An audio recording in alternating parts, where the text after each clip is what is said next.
So far we've looked at price elasticity of demand and price elasticity of supply. There's two more elasticity concepts we need to look at just to help us understand how we might use this concept, for example, in business. We need to look at cross-price elasticity of demand, and we need to look at income elasticity of demand.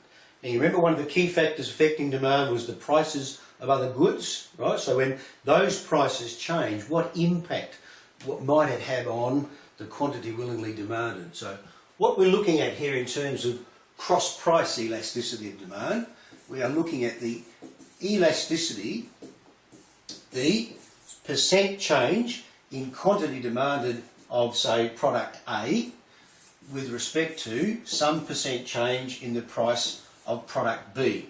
So same concept. We've got our independent variable, in this case product B, price of product B, and we've got our dependent variable, namely the quantity demanded of product A. So let's say, for example, that A and B are laundry powders. So B is product brilliant and A is laundry powder awesome. So what happens if the price of product B, our brilliant laundry powder, goes up?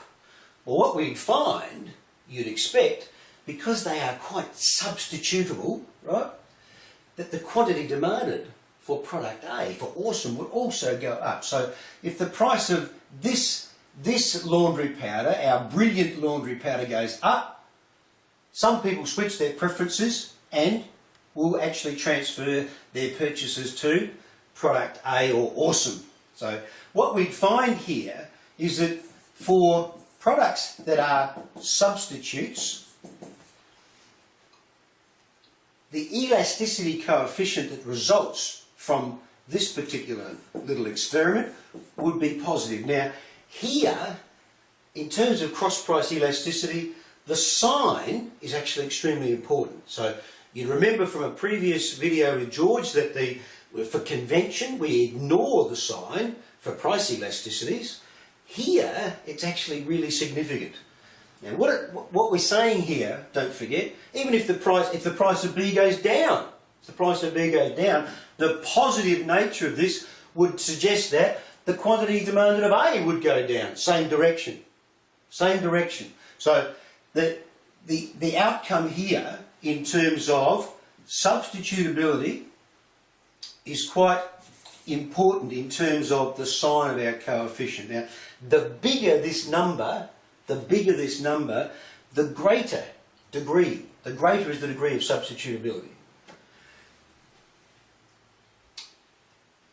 Now, the other possibility here is that products might actually be complementary. In other words, they go together.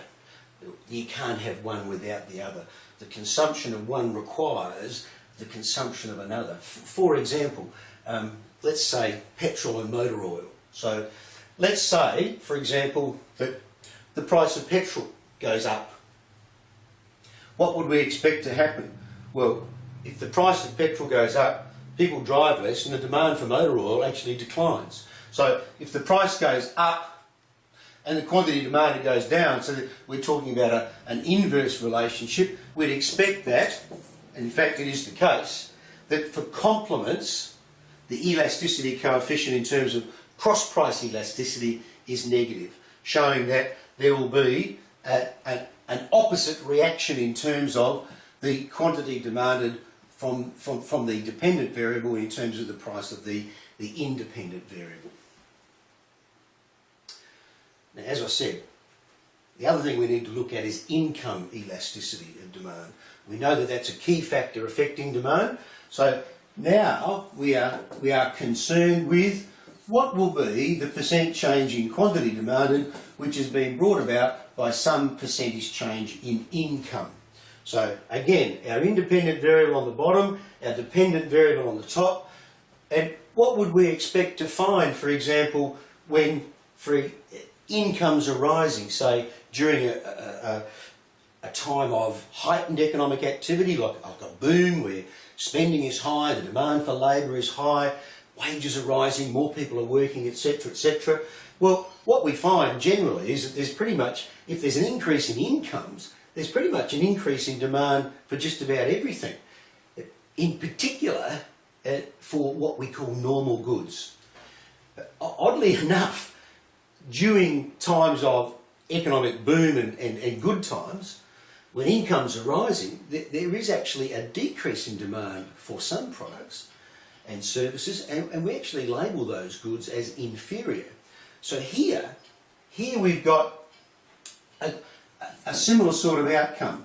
The sign again is positive. So if there's an increase in incomes and there's an increase in demand for the product or service, we say that those goods are normal goods. And similarly, again, if there's a fall in incomes, for example, during a recession or an economic downturn where the unemployment's rising, incomes are falling, for example, then people will actually curtail their demand for these goods. But interestingly enough, again, during a time of economic recession, they'll actually increase their demand for what we call inferior goods. So what we're saying here is that if incomes are falling and the quantity demanded is rising, then clearly we're going to end up with a negative elasticity coefficient. Okay, that wraps up our little look at the concept of elasticity. So price elasticity of demand, price elasticity of supply. And remember that we, just for convention, for ease, we ignore the signs in those two. We've now looked at cross-price elasticity and income elasticity, and the sign here is quite crucial. Next time we meet, we'll have a look at government intervention into markets.